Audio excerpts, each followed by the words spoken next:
अस्सलाम वालेकुम। Live with Adil Shahzeb के साथ मैं हूं आपका मेज़बान। कत्ल किया जाएगा, नाअहल किया जाएगा, इलेक्शन में धांधली होगी, ये खौफनाक और अहम इंकशाफात आज ही साबिक वज़ीर-ए-आज़म इमरान खान ने किए हैं। और अगर उनके इन इल्ज़ामात में रत्ती बराबर भी सच्चाई होती तो ये मुल्की सियासत में जो है वो बड़े धमाके से कम नहीं होगी और मौजूदा हुकूमत और रियासत के लिए चैलेंजेस भी बनकर सामने आ सकते हैं। ऐसे इल्ज़ामात ख़तरनाक अगर वो लगाएंगे। आज इमरान खान ने अपने पार्टी तर्जुमानों के इजलास में फिर कुछ गैर मुल्की मीडिया से इंटरेक्शन भी हुआ। ये इंकशाफ किया कि उनके कत्ल के लिए जनूबी वज़ीरिस्तान के 2 लोगों को मुबैना तौर पर टास्क दे दिया गया है, जिनको रकम भी फराम कर दी गई है और उनका दावा यह है कि उनके पास इस मंसूबे के सबूत भी मौजूद है। इससे पहले उन्होंने ज़मान पार्क में जो गैर मुल्की सहाफ़ियों से गुफ्तगू की, उसमें उन्होंने ये कहा कि ऐसे लोगों को पंजाब में लाया जा रहा है जो 25 मई के वाक़यात में मुलविस थे और यूं लग रहा है कि इंतखाबात में धांधली होगी। इमरान खान के बकौल ऐसी इंतकामी कार्रवाइयाँ उन्होंने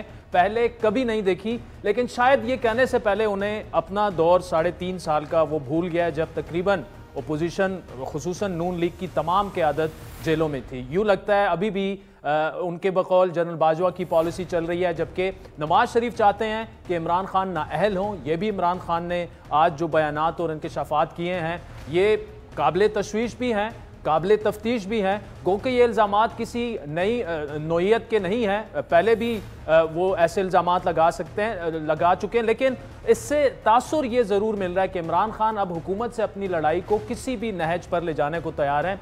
इमरान खान के लिए ऐसा करना शायद उनकी मजबूरी भी बन चुका है, क्योंकि हालिया दिनों में उनकी जानिब से आजमाए तमाम सियासी दावपेच नाकाम होते दिखाई दे रहे हैं। इमरान खान की जानिब से सूबाई असम्बलियों को तहलील करने के इक़दाम ने पार्टी के लिए बज़ाहिर फ़ायदे से ज़्यादा नुकसान का सामान किया, क्योंकि निगरान हुकूमतों की जानिब से भी जल्द इलेक्शन कराने या PTI के खिलाफ कानूनी चारजोई में रुकावट का कोई इम्कान नहीं दिख रहा। अहम बात यह है कि गुज़श्ता रोज़ी KP के गवर्नर हाजी गुलाम अली ने पंजाब में अपने हममनसब बलीगुर रहमान और निगराला मोहसिन नकवी से मुलाकात की और बज़ाहिर उनके दरमियान जो खबरें आ रही हैं ये इत्तेफाक हुआ कि मौजूदा हालात में मुल्क अलहदा इंतखाबात का मुतहम्मिल नहीं हो सकता। इसलिए कौमी और सूबाई असम्बलियों के इंतखाबात अगस्त में वफाकी हुकूमत की मुद्दत पूरे होने के बाद रमा बरस के आखिर में ही करवाए जाए। दूसरी जानिब वफाक में इत्तेहादी हुकूमत भी मुसर है कि पंजाब और KP में इंतखाबात 90 रोज़ बाद कराने के लिए नई कानून साजी की भी ज़रूरत नहीं है।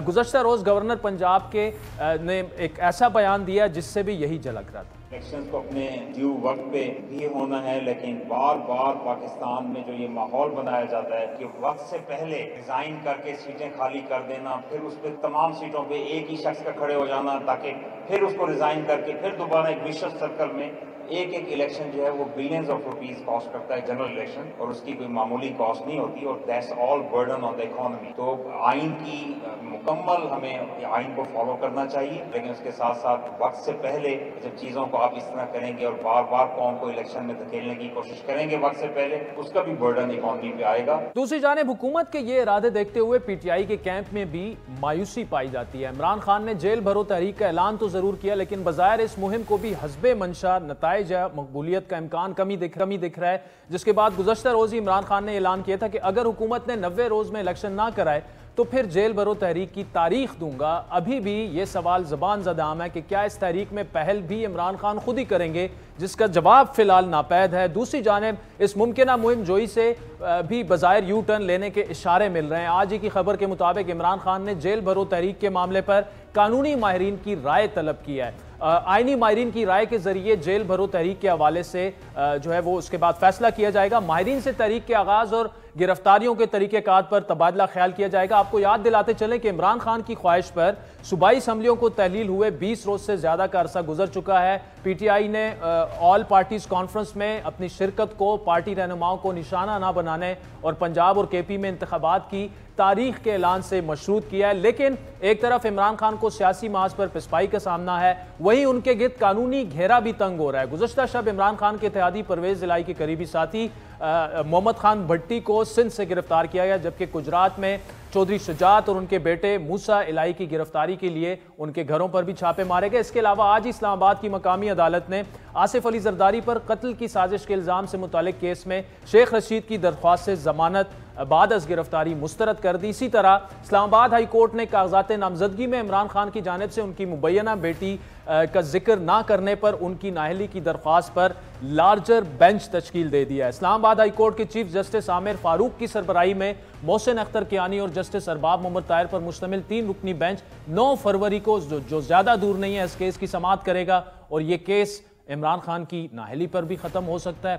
तमाम सूरत हाल पर तफसीली गुफ्तगू करेंगे। हमें ज्वाइन किया है वफाकी वज़ीर मुमलिकत जनाब मुसद्दिक मलिक के आगे चलकर PTI के रहनुमा इमरान इस्माइल और वज़ीर आज़म की मुशीर और पीपल्स पार्टी के रहनुमा कमर जमान कायरा साहब भी हमें ज्वाइन करेंगे। डॉक्टर साहब, thank you so much for joining अस। पहले तो ये बताइएगा, माइनस इमरान खान फार्मूले पर काम हो रहा है और सबसे संगीन इल्ज़ाम कत्ल की साजिश मेरी तैयार हो चुकी है और उनके बकौल मुबैना तौर पर जनूबी वजीरिस्तान के 2 लोगों को रकम भी फराहम कर चुकी है। ये काबिले तफ्तीश इल्ज़ामात हैं और हुकूमत को भी सीरियस इनको लेना चाहिए। जी 100%। और मुझे नहीं पता उन्होंने किस इदारे को अप्रोच किया है और कहाँ आकर ये कहा है। मुझे नहीं मालूम उन्होंने क्या सबूत मुहैया किए हैं। जब उन्हें पता चल गया है, उन्हें ये पता चल गया है पैसे किसने दिए हैं, ये पता चल गया है पैसे किसको दिए हैं, ये पता चल गया कि कत्ल की साजिश के लिए दिए हैं, तो फिर वो तमाम सबूत लेकर सामने आ जाएं। लेकिन इसी तरह की गुफ्तगू तो उन्होंने की थी अरशद शरीफ साहब के मुतल्लिक भी, और ये कहा था कि मुझे पता है उन्हें किसने कत्ल करवाया है और मेरे पास सबूत हैं इस बात के। तो वो भी सबूत रह गए, यानी उनकी भी शहादत राय कहाँ गई? तो बता देना, अगर आपको पता था पहले के साजिश हो रही है तो पहले बता देते, और अगर आपको अब मालूम है कि उनके शहादत के पीछे कौन लोग हैं तो फिर उनका नाम सामने क्यों नहीं लाएंगे? आप क्यों ये चाहेंगे कि उनकी शहादत रायगां जाए और वो लोग जिन्होंने ये उनका शहीद किया है या कत्ल किया है वो कानून के कटहरे में खड़े ना हों? चलें, इसको भी छोड़ दीजिए। तो ये बताइए कि वो जो उन्होंने अमेरिका के साइफर कह रहे हैं कि शवाहिद लेकर आए और कानूनी कार्रवाई होगी, हुकूमत उसके लिए बिल्कुल तैयार। नहीं, मैं ये नहीं कह रहा, मैं बिल्कुल ये आपकी बात मैं 100% कह रहा हूं, मगर उससे ज्यादा जो इंपॉर्टेंट बात मैं कर रहा हूं वो ये है कि खान साहब देखें करते क्या हैं, ये किस किस्म की बातें करते हैं। यानी आप 35 पंक्चर से शुरू हो जाएं, वो 35 पंक्चर थे या नहीं थे, उसका कोई सबूत था या नहीं था। जस्टिस वजीउद्दीन एक अच्छे आदमी थे और इनकी अपने इलेक्शन कमिश्नर थे, इनकी अपनी पार्टी के, या नहीं थे? वो बुरे आदमी या अच्छे हैं? फखरुद्दीन जी इब्राहिम साहब जो चीफ इलेक्शन कमिश्नर थे वो अच्छे आदमी थे या बुरे आदमी थे? जिनको इन्होंने खुद अपॉइंट किया, चाहे वो इलेक्शन कमीशन के चीफ हों, उनके सरबराह हों, चीफ इलेक्शन कमिश्नर हों, चाहे वो नैब के सरबराह हों, वो कोई एक शख्स है जिसको इन्होंने खुद लगाया और उसके बाद खुद उसकी तजलील नहीं की? तो इनकी आप कौन सी बात मानेंगे? इनकी कौन सी बात सच्ची होती है? इनका कौन सा इल्जाम सच्चा होता है? इनके पास किस चीज का सबूत होता है? वैसे वो डॉक्टर साहब तो अभी ये भी कह रहे हैं कि जनरल बाजवा को एक्सटेंशन देना भी उनका एक ब्लंडर था। मुझे बताइएगा, आज उन्होंने एक और बात भी की कि वो APC में शिरकत का सोच सकते हैं, लेकिन साथ में उन्होंने एक ऐसी बात की जो मेरे ख्याल में इनसेंसिटिव भी है कि एक वाक़े पर दुनिया में कहीं भी APC नहीं होती। अब देखें, वहां पे 102 जवानों की लाशें उठी हैं, 102 खानदान बर्बाद हो गए हैं, पूरा मोराल डाउन हो गया था, पुलिस पहली दफा अपने तहफ़्फ़ुज़ के लिए एहतजाज की सड़कों पर निकली, तो जाहिर बात है और भी वाक़यात हो रहे हैं। लेकिन वो APC आप लोगों ने 2 दफा मुलतवी की, अब वज़ीर आज़म साहब टर्की जा रहे हैं, तो ये मामला ज्यादा अहम है, इसके लिए मतलब पोस्टपोन करना जरूरी था, टर्की थोड़ा बाद में चले जाते। देखिए, APC तो होनी है। अब सवाल ये पैदा होता है कि इतनी शहादतों के बाद, इतने जनाजे उठने के बाद, इतने घर बर्बाद होने के बाद आज भी शराइत तय कर रहे हैं खान साहब कि मैं APC में आऊंगा। यानी 102 लोगों की शहादतों का, इससे भी ज्यादा जो लोग जख्मी ने घर बर्बाद हुए हैं, उनको कुछ फर्क नहीं पड़ता। वो आज भी कह रहे हैं कि इसको भी सियासत के लिए इस्तेमाल करते हैं, तुम मुझे ये दो तो मैं ये ले लो, फिर अगर मैंने APC में आना है तो मुझे ये क्या बात गुफ्तगू है। यानी हमारे पास जो आर्मी पब्लिक स्कूल वाला सानहा हुआ था उसके बाद से आज तक, तब भी रवैया चले मेहरबानी आ तो गए थे, मगर ये रवैया क्या है? इन बातों का क्या ताल्लुक है सियासत से? जिन घरों में जनाजे उठ रहे हों, शहादतें हो रही हों, वहां पे ये सियासी ले दे करते हैं। मुझे तो इनकी बात समझ नहीं आती, कोई भी बात ईमानदारी की बात है समझ नहीं आती। वो अमेरिका में जो इन्होंने डेविड फेंटन को हायर किया, उनको लाखों डॉलर यानी करोड़ों रुपया देके उनको हायर किया लॉबी करने के लिए। तो एक ऐसे मुल्क में आप लॉबिस्ट हायर कर रहे हैं अपने लिए, मुल्क के लिए नहीं, पीटीआई के लिए और इमरान खान के लिए, जो किसको हायर कर रहे हैं? जो पिछले 20-30 साल से पाकिस्तान के एटमी प्रोग्राम के खिलाफ काम कर रहा है। आप उसको पैसे देके हायर कर रहे हैं कि वो लॉबी करे। किस मुल्क में? उस मुल्क में जिसको आप कह रहे हैं उसने आइन को पामाल किया और पार्लियामान को गिराया। आप किसके खिलाफ साजिश की? ठीक, अच्छा, मुझे डॉक्टर साहब ये बताइएगा, गवर्नर केपी ने गवर्नर पंजाब से मुलाकात की, मोहसिन नकवी साहब से मुलाकात की, और वहां से खबर ये आई कि इंतखाबात जो हैं वो अपने टाइम पर होंगे, यानी अगस्त में जैसी वफाकी हुकूमत चली जाती है, अक्टूबर नवंबर में इंतखाबात होंगे, टाइम पर होंगे। अब गवर्नर साहब ने तकरीबन इस तरह का कोई बयान भी दिया, तो इसका मतलब ये लिया जाए कि हुकूमत नहीं चाहती कि पंजाब और केपी के इंतखाबात जो हैं वो आइन के मुताबिक 90 रोज़ के अंदर हों? जी, मैं तो समझता हूँ कि हर काम पाकिस्तान का आइन के मुताबिक होना चाहिए, और अगर कोई बयान किसी ने भी दिया है तो उन्हें उसके अंदर आईनी जो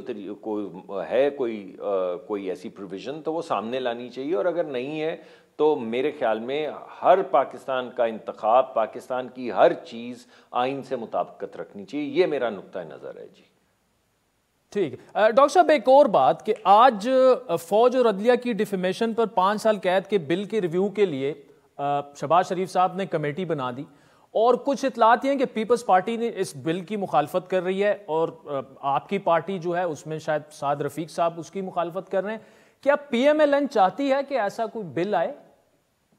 देखिए, हर शख्स की अपनी राय है और बिल्कुल मुख्तलिफ आरा थी, और इसमें कोई पार्टी की बुनियाद के ऊपर डिवाइड नहीं था। कुछ लोगों का ख्याल था कि हमें तहफ़्फ़ुज़ की ज़रूरत है, हमें ऐसे कवानीन की ज़रूरत है जिसके ज़रिए इदारों के ऊपर जो कीचड़ उछाला जाता है वो ना उछाला जाए। दूसरे जो हमारे रुकन अरकान थे उनकी राय ये थी कि बिल्कुल ऐसा होना चाहिए, मगर ये एक ब्रॉड कानून होना चाहिए जो सबको तहफ़्फ़ुज़ फ़राहम करे, चंद इदारों को ना करे, तमाम इदारों को तहफ़्फ़ुज़ फ़राहम करे, पाकिस्तान के अवाम को तहफ़्फ़ुज़ फ़राहम करे। तो ये डिबेट थी, इसमें कोई ऐसी पार्टी लाइन के ऊपर डिवाइड नहीं था। इसके ऊपर हर शख्स ने अपना अपना नुक्ता नज़र दिया। इस वजह से मैं समझता हूँ इस डिबेट को तो पार्टी लाइन्स के ऊपर डिस्कस ही नहीं करना चाहिए, इसको इसके मेरिट पे डिस्कस करना चाहिए कि कहीं हम ऐसी चीज़ तो नहीं कर रहे जिससे फ्रीडम ऑफ एक्सप्रेशन जो है वो कम हो जाए, लेकिन कहीं हम ऐसी चीज़ तो नहीं कर रहे कि जिससे लोगों की इज्जतें जो हैं उन्हें पामाल किया जाए, उनके बच्चे सड़कों पे निकलें तो आवाज़ें कसी जाएं, या बच्चियां बाहर निकलें जिस तरह खान साहब ने कहा था तो उनके रिश्ते ना होने दो, और इस तरह की बातें। तो ये एक बैलेंस है, और पॉलिसी के अंदर डिबेट होगी तो बैलेंस सामने आएगा। वो डिबेट बड़ी हेल्थी है, वो डिबेट हो रही है, और हर चीज़ को सामने रख के कोई इफ़ेक्टिव चीज़ सामने लाई जाएगी।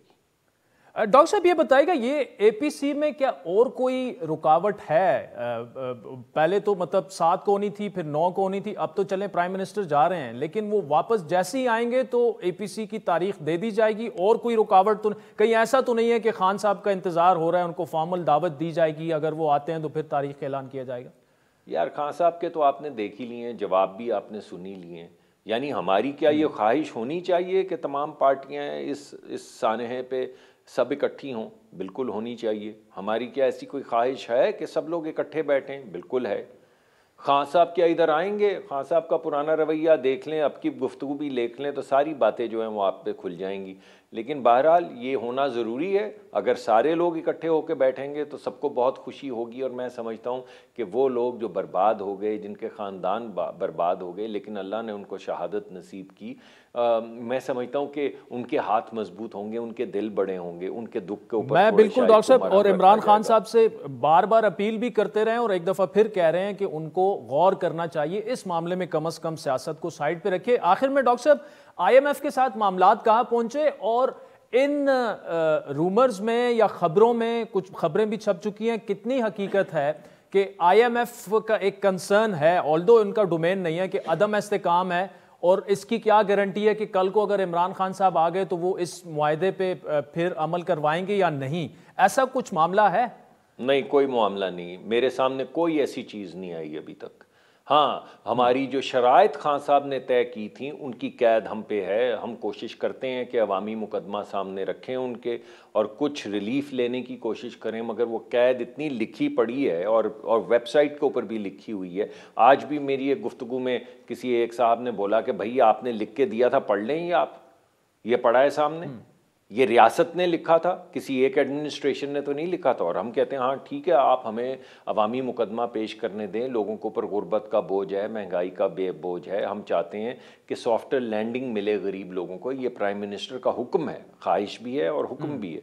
तो उस हुक्म को सामने रखते हुए, उस ख्वाहिश को मद्देनज़र रखते हुए तमाम लोग जो इन्वॉल्व हैं वो अवाम का मुकदमा सामने लाने की कोशिश करें। लेकिन बहरहाल उसमें एक रोक तो है, हमने एक कॉन्ट्रैक्ट तो साइन किया हुआ है, तो कोशिश कर रहे हैं, इंशाल्लाह ये कामयाब हो जाएगा और मुल्क में इस्तेहकाम आएगा। डॉक्टर साहब 9 तक IMF का वफ्द यहाँ पे है, एक दिन है, तो क्या मामलात करीब पहुंच चुके हैं? आप होपफुल हैं कि हो जाएगा मामला? जी, I am very hopeful, I am very hopeful इंशाल्लाह। डॉक्टर मुसद्दिक मलिक साहब, thank you so much for joining us. Welcome back नाज़रीन। साबिक गवर्नर सिंध इमरान इस्माइल साहब तहरीक इंसाफ के सीनियर रहनुमा हमारे साथ मौजूद है। इमरान इस्माइल साहब, निगरान हुकूमतों में आपस में और गवर्नर्स ने राब्ते करके शायद बात ये तय पाई है कि इंतखाबात बर वक्त ही होंगे, यानी टाइम पर होंगे, जब अगस्त में कौमी असम्बली तहलील हो जाएगी। क्या आपकी इस पर राय क्या है? आपने तो जेल भरो तहरीक का ऐलान तो कर दिया है, तो अब तो क्लियर हो चुका है तकरीबन के इंतखाबात अगर वक्त पर होते हैं तो इसका मतलब कि आप जेलें भरना शुरू कर देंगे अब? देखें ना, ये तो मावरा कानून या मावरा अनीन ये एक हरकत करने जा रहे हैं जिसमें ये इंतखाबात नहीं कराना चाह रहे हैं और इंतखाबात से भाग रहे हैं, और जिसकी एक ही वजह ज़ाहिर है कि अपनी शिकस्त से डरते हैं, इमरान खान की पॉपुलरिटी से डरते हैं, लोगों की इमरान खान से वालियाना मोहब्बत से डरते हैं, और इस वक्त जो एक तब्दीली की फ़ज़ा चली हुई है उससे घबराए हुए हैं। और उसके लिए ये आइन का तोड़ मरोड़ के इस्तेमाल या उसको दफन करने के चक्कर में है। आइन में साफ लिखा हुआ है कि 90 दिन के अंदर अंदर इंतखाबात कराने हैं, और वो जो आए हैं वो बैठे हुए हैं कि जी हम इंतखाबात नहीं कराते। हमारी नज़रें अब आला अदलिया के ऊपर हैं कि अगर वो इस आइन के कत्ल का मुकदमा हम उनके पास ले गए हैं कि अगर वो देखें कि वो क्या इसमें यानी कि वो एक तरफ मुल्क का आइन है, मुल्क का कानून है, मुल्क को बचाने की बात है, और एक तरफ चोरों लुटेरों की बारात है, और वो स्टेट मशीनरी का इस्तेमाल करते हुए ज़बरदस्ती काबिज़ हुए हुए, जैसे इम्पोर्टेड फ़ौजें काबिज़ हो जाया करती हैं।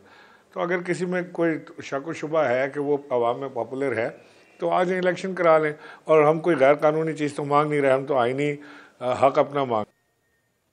अच्छा, दोनों सूबों में PTI अदालत में भी चली गई है इंतखाबात करवाने के लिए, लेकिन साथ में आपकी हिकमत अमली ये थी कि जेल भरो तहरीक का आपने ऐलान कर दिया है। अब उसको भी अगर हिकमत अमली ना मिली और वो भी काउंटर प्रोडक्टिव साबित हो गई तो क्या होगा? क्योंकि वैसे तो वो लोग वैसे ही आप लोगों को गिरफ्तार तो वैसे ही कर रहे हैं।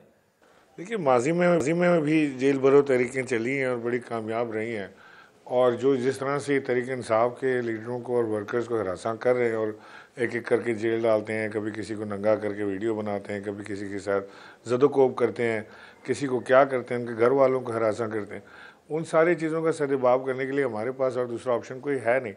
हमारे पास यही ऑप्शन है कि पहले PTI के लीडरान जो हैं वो गिरफ्तारी पेश करें, उसके बाद वर्कर्स और फिर आवाम। अच्छा, ये जेल भरो तहरीक के लिए क्या कोई इब्तदाई बातचीत हुई है सूबों के लेवल पर? आप जेल भरो तहरीक अलग अलग होगी या सारे आप लोग इस्लामाबाद पहुंचेंगे और अटक और अडियाला जेल जाएंगे गिरफ्तारियां देने? अभी कोई हतमी शक्ल नहीं दी गई इसको, अभी इसके ऊपर बातचीत चल रही है। आज भी हमारी मीटिंग थी और मुख्तलिफ राय उसके अंदर आ रही हैं, तो एक आध दिन में इंशाल्लाह इसके ऊपर फैसला हो जाएगा। कुछ कानूनी मामलात भी इमरान इस्माइल साहब, खुसूसन खास साहब का तोशाखाना केस हो, ममनुआ फंडिंग केस हो, या इस तरह उनकी बेटी वाला जो मामला है, खदशात यही जाहिर किए जा रहे हैं कि इनमें से किसी न किसी केस में खान साहब नाअहल हो जाएंगे। क्या ये खदशा आपकी पार्टी के अंदर भी मौजूद है? और अगर मौजूद है तो इसके लिए आपने क्या तैयारी की हुई है कि अगर खान साहब नाअहल हो जाते हैं तो तहरीक इंसाफ की क्या हिकमत अमली होगी? देखें, खदशात तो ज़ाहिर है साफ नज़र आ रहे हैं, इसलिए कि इलेक्शन कमीशन का एक तरफा फैसले और इलेक्शन कमीशन का PDM का बिल्कुल एक बायां बाजू बन जाना जो है वो साफ नज़र आ रहा है। हर चीज़ जो तहरीक इंसाफ के ख़िलाफ़ केस है उसका फ़ैसला तहरीक इंसाफ के ख़िलाफ़ आता है, चाहे उसके अंदर दम हो या ना हो। तो हमें तो कोई उम्मीद नहीं, बईद नहीं है कि ECP ऐसा कोई फ़ैसला भी दे सके। लेकिन खान साहब का चाहे गिरफ्तारी का फैसला हो या उनकी डिस्क्वालिफिकेशन का फैसला हो, वो किसी चीज़ पे भी रख के करें, एक चीज़ पक्की है कि इमरान खान की पॉपुलैरिटी में इजाफा होना ही होना है, उसको ये नहीं रोक सकते। और अगर इन्होंने इमरान खान के साथ कोई ऐसी चीज़ करने की कोशिश की तो जो इमरान खान की पॉपुलैरिटी का ग्राफ है वो बहुत ऊपर जाएगा और इनकी समझ नहीं आएगी कि ये अवाम ने किस तरह रिएक्ट किया। नहीं इमरान इस्माइल साहब, लेकिन देखें पीटीआई अगर 2/3 अक्सरियत भी ले लेती है लेकिन इमरान खान साहब नाअहल रहते हैं, वो वज़ीर आज़म नहीं बन सकेंगे। हमने देखा नवाज शरीफ के साथ भी यही हुआ, उनकी पार्टी इक़्तिदार में रही लेकिन उन्हें नाअहल करवा दिया गया और जिस तरीके से वो नाअहल हुए वो अब एक ओपन सीक्रेट है। क्या आपको खदशा है कि बिल्कुल उसी तरीके से खान साहब को डिस्क्वालीफाई किया जाएगा?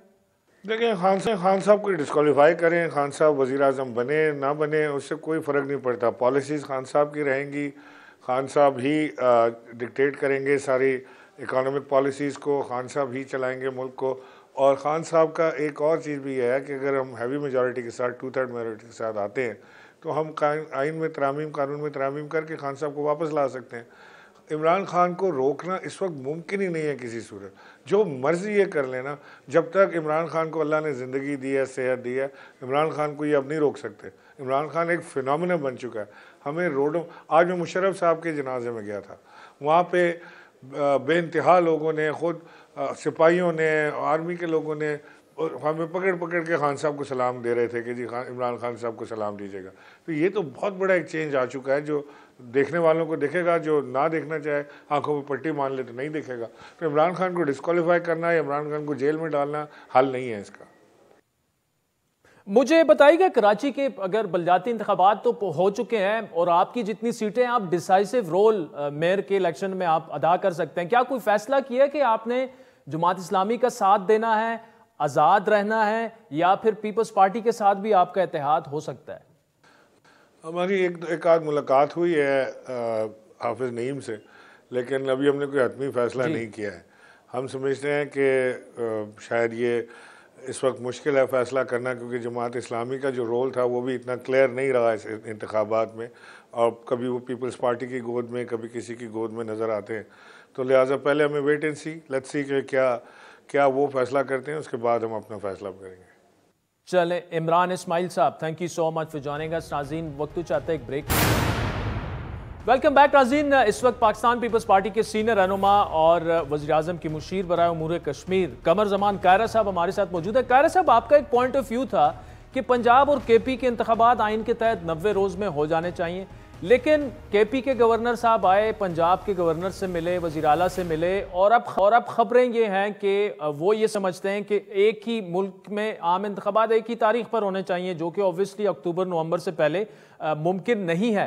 तो इसका मतलब क्या ये लिया जाए कि अब हुकूमत भी नहीं चाहती कि 90 रोज़ के अंदर पंजाब और केपी के इंतखाबात हों? तो उसी के तहत चलेगा, लेकिन इसके ऊपर आराम मुख्तलिफ है। बिल्कुल मैं आज भी इस बात पे खड़ा हूं कि जो आइन और कानून के तहत है उसी के मुताबिक मूव करना है और कोई रास्ता नहीं है। लेकिन कुछ लोगों की राय ये भी है कि हमारे मुल्क में ये बड़ा महंगा काम है, पहले कौमी असम्बली के इंतखाब होंगे, वो भी नॉन सीरियस से होंगे, उसके बाद वो भी 3 फेजेस में है, और फिर जो 2 सूबों के इंतखाबात होंगे, फिर अगले 3-4 महीने, उसके बाद 3-4 महीने के बाद पाकिस्तान के अंदर फिर जनरल इलेक्शन हो जाएगा, यानी 2 सूबों में और कौमी असम्बली के तमाम सीटों का इलेक्शन होगा। तो ये इतना बड़ा कम्बरसम एक्सरसाइज है, इतने अखराजात हैं, और पाकिस्तान में क्योंकि ऐसा कोई तजर्बा पहले हुआ नहीं कि हमारे मरकज और सूबों के इलेक्शन अलग अलग, या मरकज और 2 सूबों के इलेक्शन या कुछ सूबों के इलेक्शन अलग टाइम पे हो, मरकज का इलेक्शन अलग टाइम पे हो। ये दुनिया की डेमोक्रेसीज में तो आम नॉर्मल शय है, हिंदुस्तान में ये बड़ा आम चीज है। हमारे यहाँ तो एक ही दिन, यानी पहले इलेक्शन होता था कौमी असम्बली का, एक दिन 2 दिन छोड़ के फिर सूबाई असम्बली का इलेक्शन होता था। तो उसके 2 वजूहात पे, एक तो इलेक्शन के अंदर मदाखलत बड़ी होती थी, ओपिनियन बड़े बिल्ड हो जाते थे, 2 दिन में चेंज कर लेते थे, और दूसरा ये था कि अखराजात को मीट करने के लिए, मैनेजमेंट को बेहतर करने के लिए ये इलेक्शन एक दिन किए गए। अब हमारी जहनों में वो चीज हमें एक्सेप्ट नहीं हो रही। यकीनन उसके अखराजात भी बहुत हैं, और पाकिस्तान में ये तजर्बा पता नहीं कितना कामयाब हो पाएगा, लेकिन जो कुछ भी है अल्टीमेटली आइन के तहत चलना है। कारी साहब, दूसरा ये बताइएगा कि खान साहब ने आप सुन लिया होगा, एक और संगीन इल्ज़ाम आज लगाया कि उनके कत्ल की साजिश तैयार हो चुकी है, 2 लोगों को पैसे भी दिए जा चुके हैं जनूबी वजीरिस्तान से। बहुत बड़ा इल्ज़ाम है ये, तो क्या आप समझते हैं कि इसकी तफ्तीश होनी चाहिए? नहीं जी, हम सिर्फ समझते नहीं है, हमने उनको नोटिस दिया हुआ है। हमने शेख रशीद साहब के ऊपर पीपल्स पार्टी के कारकुनों ने पर्चा दे दिया है और खान साहब को नोटिस दिया है, और खान साहब को जवाब देने की ना देने की सूरत में उनके खिलाफ भी हम कानूनी कार्रवाई करने का ऐलान कर चुके हैं। ये बहुत घिनौना इल्जाम है। पाकिस्तान की एक ऐसी जमात जो दहशतगर्दी का सबसे ज्यादा शिकार रही हो, जिसकी क़यादत दहशतगर्दों के हाथों मारी जा चुकी हो, जिसका वैसे कारी साहब कत्ल कलामी की माफी, उसके ऊपर आप जी जरदारी साहब वाला इल्जाम अलग है, आज उन्होंने अलग इल्जाम लगाया। नहीं, पहले मैं तो ये कह रहा हूं कि उन्होंने जो दहशतगर्दी कराने का इल्जाम लगाया है कि खान साहब के लिए दहशतगर्दों को पैसे दिए हैं, और ये खाली इल्जाम नहीं है। अब वो कह रहे हैं पार्शली ये जुर्म हो गया कि आपने पैसे दे दिए, इस पे अमल दरामद शुरू हो गया है। ये खान साहब को इसका सबूत देना होगा, और अगर सबूत दे तो जिसके जिम्मे आता है वो सजावार होगा, और अगर खान साहब सबूत नहीं देंगे तो फिर खान साहब को इसकी सजा भुगतनी चाहिए। ये आम रूटीन का इल्जाम और सियासी जो तकरीरबाजी होती है वो नहीं हो सकती। ठीक, अच्छा, ये जो कारी साहब शेख रशीद साहब ने जो भी अल्फाज इस्तेमाल किए, इवन दौरान हिरासत वो जो मीडिया से बातें करते रहते हैं, बिलावल भुट्टो साहब के बारे में, वो नाजेबा भी थे, नामुनासिब भी थे, लेकिन जो उनके साथ हो रहा है, मतलब जो उनको रोते भी देखा गया और बिल्कुल वो एक तज़ीक सी उससे झलक रही है, क्या ऐसा होना चाहिए? ये सियासी इंतकाम के जुमरे में नहीं आता? जी देखे ना, होना चाहिए या नहीं, बिल्कुल बड़ी वाज़ेह बात है। ये पुलिस का हाई हैंडेडनेस का रवैया नहीं होना चाहिए। लेकिन दूसरी तरफ ये बताइए कि जो कुछ शेख रशीद साहब ने बिलावल साहब को टारगेट करके पिछले 5-7 साल में रवैया रखा, जो उनके लिए पर्सनल, यानी होता है कि जाती अटैक, एक है कि आप किसी के अकल पे, किसी के फहम पे, आप किसी की शख्सियत पे अटैक करें, और एक दफा नहीं, किसी दफा होता ना, अचानक किसी स्पर ऑफ द मोमेंट में कोई बात निकल गई, आप तसलसल से इसको हथियार बना लें, अंडरमाइन करें। और जो कुछ अब उन्होंने कहा, क्या आप मुझे वो अल्फाज, मैं आपको इजाजत देता हूं, क्या आप ऑन एयर वो अल्फाज मुझे मुखातब करके कहें, मुझे कह दें कि मैं वो कुछ हूं, कहें आप। नहीं कारी साहब, हम तो वो ऑन एयर कहने के काबिल ही नहीं है वो अल्फाज। देखिए, वो अल्फाज जो आप मुझे नहीं कह सकते, मैं आपको अलाउ कर रहा हूं, वो अल्फाज जो कोई मुअज़्ज़ब शख्स दूसरे को नहीं कह सकता, कितना अरसा बर्दाश्त किया जाए, उसकी भी कोई लिमिट होगी ना। पार्टी के के भी कोई जज्बात है, पार्टी की क़यादत का भी कोई असलूब है।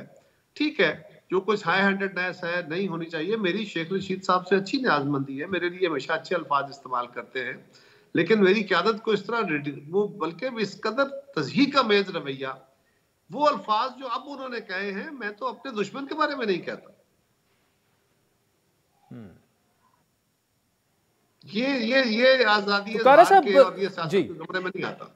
जी नहीं, मैं बिल्कुल आपसे इस पे एग्री करता हूं कि जो उनका अल्फाज का चुनाव है और वो बिल्कुल तज़हीक और तजलील ही कर रहे हैं, तो जाहिर बात है वो कानूनी कार्रवाई तो अपनी जगह पे होनी चाहिए, लेकिन आप इस पे एक दफा हो तो 7 है। ये अगर ये हथियार बन जाए और आप तसलसल से ये करें तो फिर क्या किया है? ठीक, कारी साहब, दूसरा देखें, पिशावर वाला साने हुआ और आर्मी पब्लिक स्कूल के बाद बहुत बड़ा वो साने था जिस पर इमरान खान साहब की स्टेटमेंट आई एपीसी पर कि जी एक जो वाकया हुआ तो उस पर एपीसी नहीं बुलाई जा सकती। ऑब्वियसली इनसेंसिटिव सा वो रिमार्क था। इस पर मुसद्दिक मलिक से भी हमने आज प्रोग्राम में बात की है, लेकिन यही एपीसी फिर अगर गवर्नमेंट का रवैया देखा जाए 7 तारीख को होनी थी, अब 9 को होनी थी, अब 9 से भी वो पोस्टपोन कर दी गया क्योंकि बिलावल साहब को और वज़ीर आज़म साहब को जो है वो तुर्की जाना पड़ा। तो ठीक है, तुर्की हमारा बरादर मुल्क है, लेकिन इस वक्त ये जो हमारे मुल्क के अपने मसाइल हैं, IMF की टीम यहाँ पर है, फिर दहशतगर्दी का ये जो नासूर है, इस पर कौम को इकट्ठा करना है, ये वक्त मुनासिब नहीं था तुर्की जाना। एग्री करेंगे आप? नहीं, बिल्कुल मैं इस आर्गूमेंट को बाय नहीं करता। पहली बात तो यह है कि खान साहब का रिमार्क्स ही बड़े गैर जिम्मेदाराना है। पाकिस्तान में पिछले 7, 8, 10 महीने से दहशतगर्दी के वाकयात हो रहे थे और उसमें हमारे जवान, हमारे फौज के जवान, हमारे पुलिस के जवान, बलूचिस्तान में भी, इधर KPK में भी, तो ये मुसलसल वारदातें हो रही थी और कई शहादा, कई शहादतें हुई हैं। ये नहीं है कोई एक आइसोलेशन में वाकया हो गया। और ये वाकया क्या है, 100 से ज्यादा लोग शहीद हो गए पुलिस के, 200 से ज्यादा लोग जख्मी हो गए। अब जरा कितने लोगों की शहादतें खान साहब चाहेंगे उस पर संजीदा बात हो सके? ट्रिगर करने के लिए कोई मौका होता है। मेरा ख्याल है कि खान साहब अपनी खिफत मिटाने के लिए अब इस इशू को इस तरह इस्तेमाल करना चाहते हैं, ये मुनासिब रवैया नहीं है। जहां तक ताल्लुक वजीर आजम साहब का जाने का है, उन्होंने बाकायदा उनको इनवाइट भी किया और प्रॉपर तरीके से किया, लेकिन उन्होंने जो उसका जवाब दिया वो एक्सपेक्टेड उनसे वही था। लेकिन वजीर आजम साहब का टर्की जाना बिल्कुल दुरुस्त फैसला है। पाकिस्तान में यकीनन इस मामले को बहुत संजीदगी से देखने की जरूरत है। 7 से 9 करके उसकी डेट रख के ये मुख्तलिफ जमातों की क़यादत की, क्योंकि अचानक मीटिंग हुई ना, तो मुख्तलिफ जो सीनियर क़यादत है, आपकी कोशिश ख्वाहिश होती है कि जो सीनियर लीडरशिप है वो सारी शामिल हो। अगर वो किसी वक्त अपनी प्रायर कमिटमेंट्स की वजह से नहीं, तो आप थोड़ा बहुत एडजस्ट करते हैं।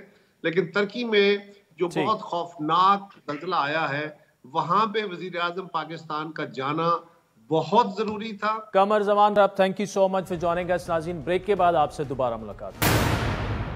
Welcome back. नाज़रीन, पाकिस्तान को 30 जून तक गैर मुल्की ज़र मुबादला के ज़खायर $16 अरब तक लाने होंगे। ये भी बताना होगा कि ये रकम कहाँ से आएगी। दरमदाद पर पाबंदियाँ फौरी तौर पर ख़त्म करनी होंगी।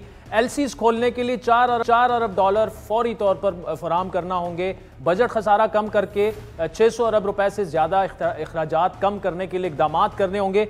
ये वो सख्त सवालात हैं जिनके जवाबात देने की सूरत में ही पाकिस्तान और IMF के दरमियान मुज़ाकरात नतीजा खेज़ होंगे और पाकिस्तान को IMF से $1 अरब से ज़्यादा की किस्त मौसूल हो सकेगी। आज से पाकिस्तान और IMF के दरमियान पॉलिसी मुज़ाकरात का आगाज़ हो चुका है, जिसमें बजट खसारा, बैरूनी फाइनेंसिंग और बजट फ्रेमवर्क समेत अहम उमूर पर बात होनी है। और इन मुज़ाकरात के नतीजा खेज़ बनाने के लिए पाकिस्तान की जानिब से पहले ही तरक्याती बजट पर 50% से ज़्यादा की कटौती की तैयारी हो रही है। इस ऑप्शन के तहत तरक्याती बजट की मद में 727 की बजाय 400 अरब रुपए से ज़्यादा खर्च की तैयारी है, जबकि गैर तरक्याती इख्तराजात में भी खातिर खा कमी लाई जाएगी। IMF ही की शर्त पर माली साल के बजट से सब्सिडी जारी करने में काबिल ज़िक्र कमी का इम्कान है, जिसके बाद बिजली और गैस के रेट तकरीबन 50% बढ़ाना होंगे। यानी सार्फिन को बिजली के नरखों में एक और इजाफे के लिए तैयार रहना होगा, क्योंकि हुकूमत के पास बिजली से मुतालिक गर्दशी कर्ज को 10 खरब रुपए तक कम करने के लिए सार्फिन से इजाफी रकम वसूल करने के अलावा और कोई ऑप्शन नहीं है।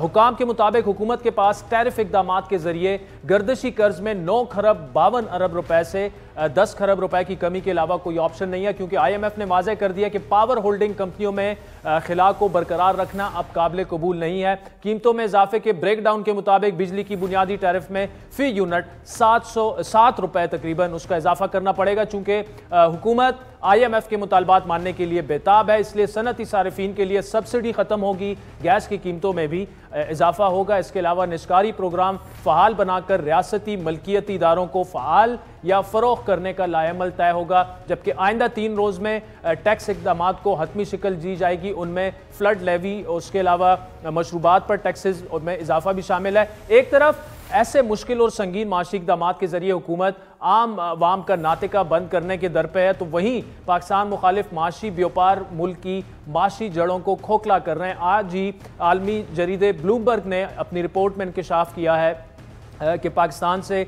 डॉलर स्मगलिंग तालिबान हुकूमत की अफगानिस्तान में लाइफ लाइन है, इसलिए ताजिर और दीगर अफराद योमिया $50 लाख पाकिस्तान से स्मगल कर रहे हैं वहाँ पर।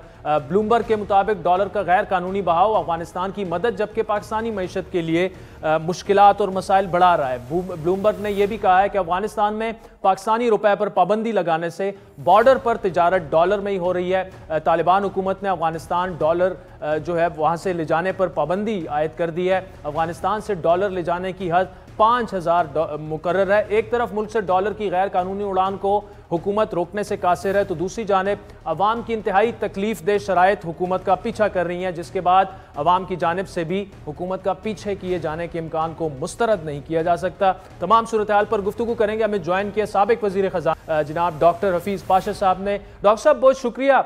IMF से मुज़ाकरात हो रहे हैं, तरह तरह की खबरें भी आ रही हैं, ये कहा जा रहा है कि IMF को खदशा है सियासी अदम इस्तेकाम का, इसलिए वो चाहेंगे कि इमरान खान भी शोर्टी दें या दस्तखत करें।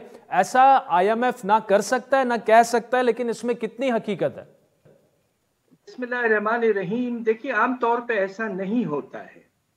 आमतौर पे IMF की जो नेगोशिएशन होती है वो जो इस वक्त की हुकूमत है उससे होती है। और आपने ये देखा होगा कि सितंबर के महीने में जब नवा रिव्यू कंप्लीट हुआ था, आगाज हुआ था, उस वक्त पाकिस्तान ने एक लेटर ऑफ इंटेंट इशू की थी हमारी हुकूमत ने, जिसमें उन्होंने कमिटमेंट्स किए थे कि हम किस तरह के रिफॉर्म्स और एक्शंस करेंगे। So the government of Pakistan is accountable. मगर सिर्फ इसमें एक बात जो आ जाती है वो थोड़ी सी अनसर्टनिटी इस लिहाज से है कि इलेक्शंस कब होने हैं।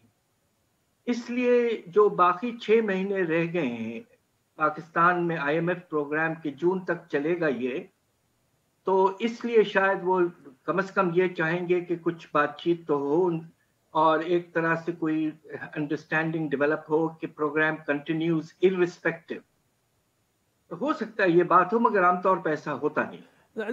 इसका मैकेनिज्म क्या होगा डॉक्टर साहब? देखिए, स्टेट, रियासत, हुकूमत वक्त ही होती है जो बात करेगी। क्या आप समझते हैं कि एस्टेब्लिशमेंट को मैदान में आना पड़ेगा? क्योंकि खान साहब तो किसी के साथ बैठने के लिए तैयार हैं, वो तो दहशतगर्दी के मामले पर इकट्ठे नहीं हो सकती, सियासी जमातें ना मईशत पर हो सकती हैं। मेरा ख्याल ये है कि अगर हुकूमत ये वाजे कर दे कि वो जल्द से जल्द जो कमिटेड रिफॉर्म्स हैं, जो कि अनफॉर्चुनेटली सितंबर के बाद से हमने बड़ा डिले किया रिफॉर्म्स की इम्प्लीमेंटेशन, और अब आप ये देखिए कि नवंबर के एंड में 9th रिव्यू को होना था और अब फरवरी चल पड़ा है और अभी तक नवा रिव्यू कंप्लीट नहीं हुआ है।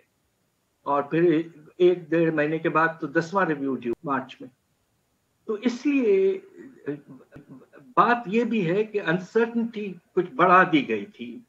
हुकूमत ने कमिटमेंट करके, दस्तखत करके लेटर ऑफ इंटेंट जो गवर्नमेंट पाकिस्तान इशू करता है उसमें हर चीज मौजूद थी और उसको इम्प्लीमेंट नहीं किया। तो इसलिए कुछ ट्रस्ट डेफिसिट, क्रेडिबिलिटी प्रॉब्लम भी है। अब मेरा ख्याल से होगा ये कि 9 तारीख को जब बातचीत खत्म होगी तो वो इस कंडीशन पे होगी कि इस डेट को ये चीज होगी, उस डेट को वो चीज होगी, और उसके बाद स्टाफ एग्रीमेंट हो।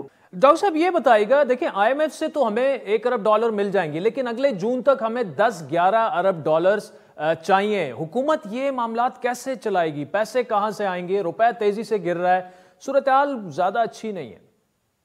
देखिए, बात यह है कि हुकूमत ने साल के आगाज में जो हमारी मिनिस्ट्री ऑफ इकोनॉमिक अफेयर्स हैं जी, जो फॉरेन असिस्टेंस को हैंडल करती है, लोन्स वगैरह को, उनका एस्टिमेट जो था साल के आगाज में वो 22.8 अरब डॉलर था। ठीक। पहले 6 महीने में दिसंबर के एंड तक हमें सिर्फ 5 अरब डॉलर मिले हैं। बाहर से पैसा आया और पहली दफा बहुत अरसे के बाद कर्जों की वापसी का मकदार नए पैसे से ज्यादा था, नेगेटिव था इनफ्लो।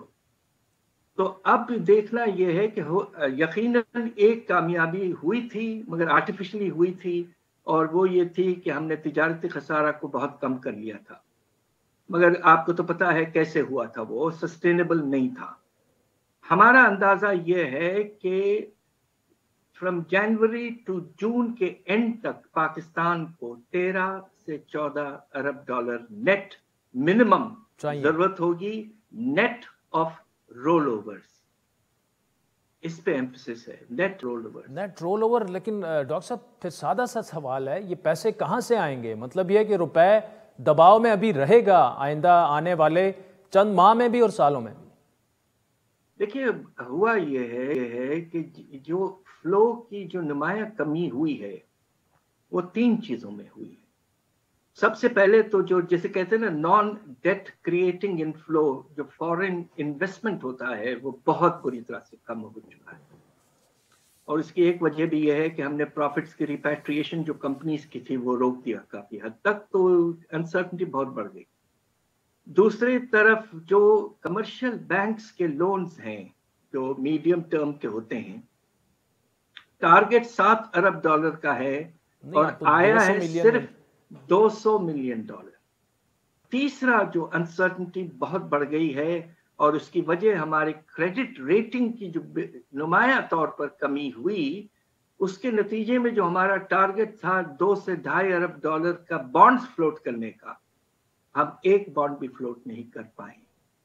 तो इसलिए बहुत मुश्किलात पैदा हो गई हैं। आईएमएफ के होने के बावजूद 9th रिव्यू के दौरान क्रेडिट रेटिंग्स हमारी कम कर दी गई, even in the presence of the IMF program. ये नामुनासिब था।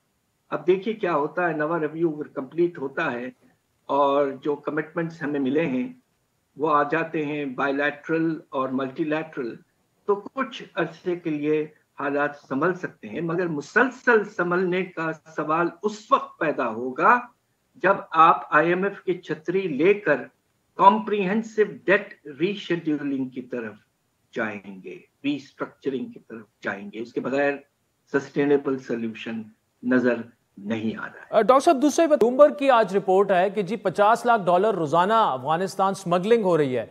क्या ये फिगर आपको क्रेडिबल लग रहा है? ब्लूमबर्ग तो बड़ा क्रेडिबल मीडिया इदारा है, ऐसा ही है? जी यकीनन बहुत बड़ा लूपहोल है। और जो हमारे एक्सचेंज कंपनीज के एक बहुत नुमाया शख्सियत जो है बोस्तान साहब, कुछ दिन पहले उन्होंने भी यही इस तरह के मैग्नीट्यूड का जिक्र किया था। इसको रोकना बहुत ज़रूरी है और इसके मुख्तलिफ तरीक़े हमें बनाने पड़ेंगे ताकि ये लॉस जो है ये भी रुक जाए। मगर इस साथ साथ आप ये देखिए कि जब हमने रुपए की खतर को आर्टिफिशियली कम रखा था तो हमारे रेमिटेंसेस से और एक्सपोर्ट से डाइवर्जन जो हुई वो 2 से 2.5 अरब डॉलर का नुकसान हुआ ऑफिशियल इनफ्लोस को। तो ये नामुनासिब से पॉलिसीज फॉलो की गई हैं। अब अलबत्ता रुपए के खतर में आप एक मुनासिब एक्सचेंज रेट पॉलिसी अडॉप्ट कर रहे हैं, मार्केट डिटरमिन्ड मोस्टली, तो हो सकता है कि फ्लोज कुछ हद तक वापस आना हो जाए। डॉक्टर हफीज़ पाशा साहब, बहुत शुक्रिया। नाज़रीन, प्रोग्राम में आगे बात करेंगे अफसोसनाक खबर की, तुर्किया में आने वाले ज़लज़ले की, जहां अब तक अमवात की तादाद 4300 से तजावुज़ कर चुकी है। WHO ने भी मुतनब्बे किया है कि ज़लज़ले में होने वाली हलाकतें 8 गुना ज़्यादा हो सकती हैं। इस हौलनाक ज़लज़ले के बाद से अब तक 120 से ज़्यादा आफ्टर शॉक्स भी आ चुके हैं।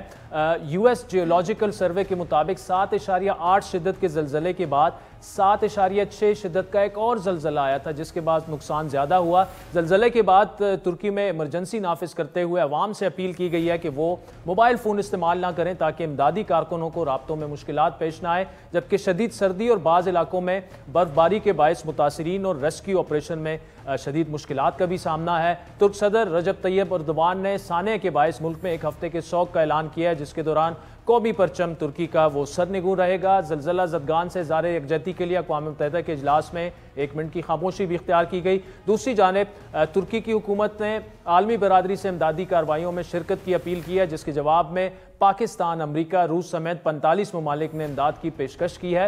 इस मुश्किल की घड़ी में वज़ीर-ए-आज़म शहबाज शरीफ ने न सिर्फ तुर्क सदर रजब तैयब एर्दोगान को टेलीफोन किया और साने पर इज़हार अफसोस किया, बल्कि वो कल वज़ीर ख़ारजा बिलावल भुट्टो के हमरा तुर्की का दौरा भी करेंगे, जिसके बायस दहशतगर्दी से मुतालिक बुलाई गई ऑल पार्टीज़ कॉन्फ्रेंस को दूसरी बार मुलतवी कर दिया गया है। वज़ीर-ए-आज़म ही की हिदायत पर इमदादी सामान और 51 रुकनी रेस्क्यू टीम लेकर खुसूसी तैयारा तुर्की रवाना हो चुका है, बल्कि पहुँच भी चुका है, जबकि सिंध हुकूमत ने भी ज़लज़ला मुतासिरीन के लिए 1 लाख टेंट तुर्की भेजने का फैसला किया है। आज के प्रोग्राम पर आपके फीडबैक के मुंतज़िर रहेंगे। ट्विटर हैंडल है @आदिल शाज़ेब। इजाज़त दीजिए, खुदा हाफ़िज़।